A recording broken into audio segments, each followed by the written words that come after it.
सोचिए आप गहरी नींद में हैं और आपके नीचे से जमीन ही गायब हो जाए। अचानक से सैकड़ों घरों में दरारें आई और जमीन में घर धंसने लगे। जहां आपका बेडरूम है वहां अचानक से जमीन फट गई और नदी बहने लगी। उत्तराखंड के जोशीमठ में जो हो रहा है, लोगों के अंदर इतना ज्यादा खौफ भर गया है कि लोगों के जहन में 2013 की तबाही वाली तस्वीरें घूमने लगी हैं।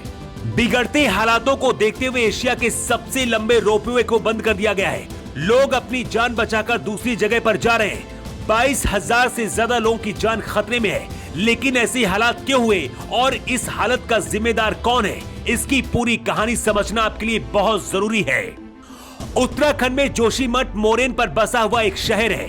दावा किया जाता है कई सौ साल पहले यहाँ पर सिर्फ ग्लेशियर था। उसके ऊपर जो रेत, मिट्टी और पत्थर होते हैं, उस मलबे को हम मोरेन कहते हैं। ग्लेशियर पिघलकर पीछे हट गया और मलबे का जो पहाड़ है उसके ऊपर आने वाले दिनों में जोशीमठ शहर बस गया। जोशीमठ शहर के नीचे एक तरफ अलकनंदा तो दूसरी तरफ धौली गंगा बहती है। दोनों ही लगातार नीचे से जमीन काट रही है। लेकिन पिछले कुछ दिनों से यहाँ पर कई सुरंगें खोदी गई।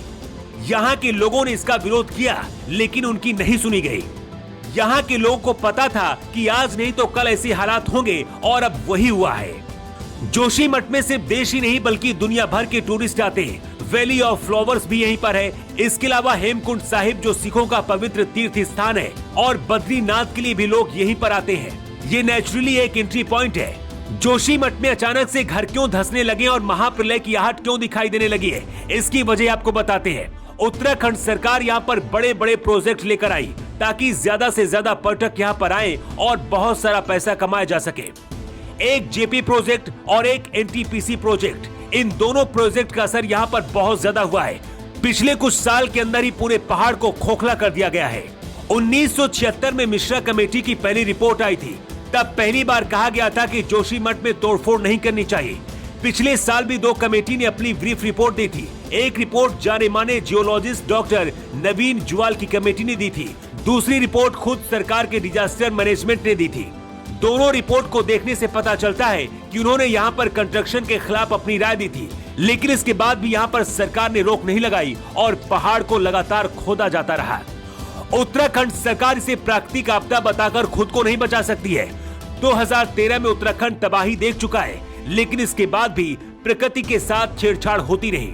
सरकार की पनाह में पहाड़ों को काटा जा रहा है। सिर्फ जोशीमठ ही नहीं बल्कि ऐसे और भी कई जगह हैं जहां पर ठीक ऐसी हालत है और आने वाले दिनों में वहां की भी हालत ठीक इसी तरह से हो सकती है। जोशीमठ से लोगों को हटाया जा रहा है। ज्यादातर परिवार बेघर होने की कगार पर है।